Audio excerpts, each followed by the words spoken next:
این کلیپ برای کسایی که میخوان 206 بخرن هم خبر خوب داره هم خبر بد. اول خبر خوبه رو بهت میگم، اکثر 206 ها ایربگ دارن.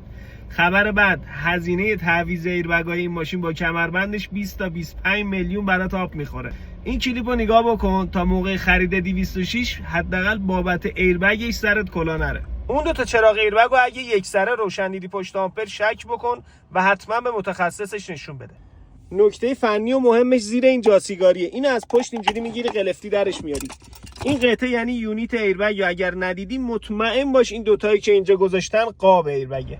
نکته سوم و آخریش اینه که تو قولنامه حتما قید بکنید این ماشین دارای ایربگه، چون اگر قید بشه و نداشته باشه رو ماشین، هر خسارتی که تو تصادف به شما وارد بشه فروشنده باید تقبل بکنه، چه از طریق بیمه چه از جیب خودش. مطمئن باش اگه پیجمو داشته باشی یه سری محتوایی رو میشنوی و میبینی که هیچ جا ندیدی.